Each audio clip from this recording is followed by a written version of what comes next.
Let's see what this woman has to say, and I'll give my perspective to it. Don't forget to hit like and subscribe.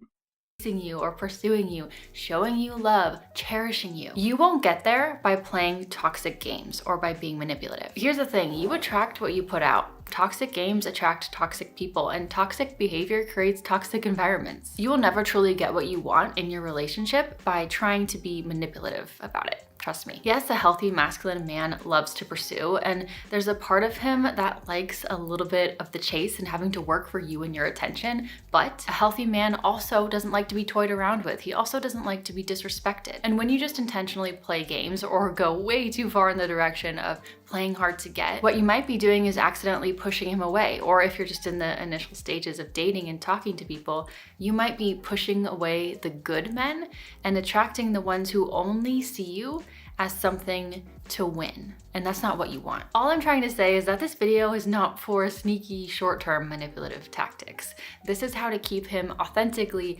genuinely hooked on you for the long haul. Now, the second thing that is so important that I have to mention, if you are the one chasing from the beginning, you will always be the one doing the chasing. Meaning, if you're the one who has to pursue him and make plans with him and text him all the time and put in all the effort and get you guys to date, then that will most likely forever be your role in the relationship. If you want a partner that's continuously pursuing you, even years and years later, that's always chasing you, then he needs to naturally be the pursuer from the beginning. He needs to see you as a prize and something worth putting in the effort for. The topic of this video is not how to get him to chase you, but how to keep him chasing you. It's not rocket science of how to get him to pursue you from the beginning. He either is attracted to you and puts in the effort, or he doesn't. But what I'm saying is that if you want a relationship where you are always feeling cherished and adored forever and ever, then it's probably not gonna be with the man who you initially had to convince to spend time with you. And now that I've said what needed to be said, I've said my piece, we can move.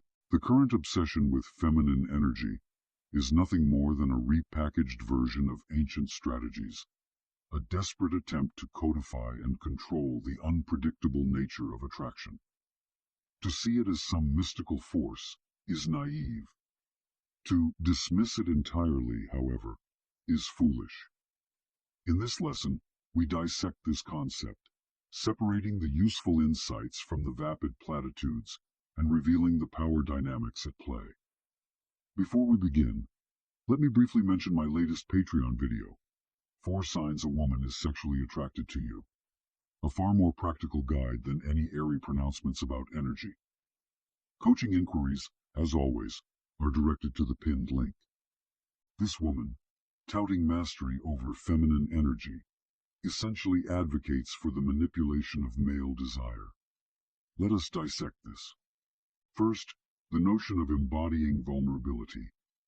The claim is that men are drawn to vulnerability. This is a half-truth. Men are drawn to perceived weakness, to the illusion of control. A calculated display of vulnerability can disarm their defenses and invite them to take on a protective role.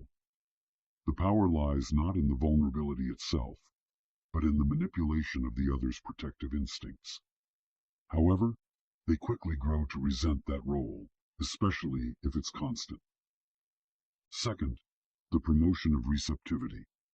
Receptivity, in this context, translates to passivity. The woman is to become a blank slate, reflecting the desires and expectations of the man. This is a dangerous game, as it entails sacrificing one's own identity and autonomy. However, the advantage is clear. By becoming a mirror, she can shape the man's perception of himself, becoming the ideal woman in his eyes for a little while. Third, the emphasis on emotionality.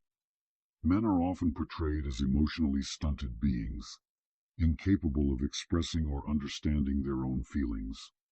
By embracing and amplifying her emotionality, the woman is meant to fill this void, to provide a sense of emotional connection that the man supposedly craves. And it works. But beware the trap of being nothing but an emotional crutch.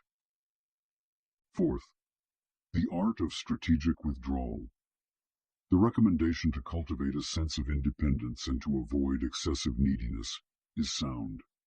Scarcity breeds desire, And a woman who is not constantly seeking validation will be seen as more valuable and desirable.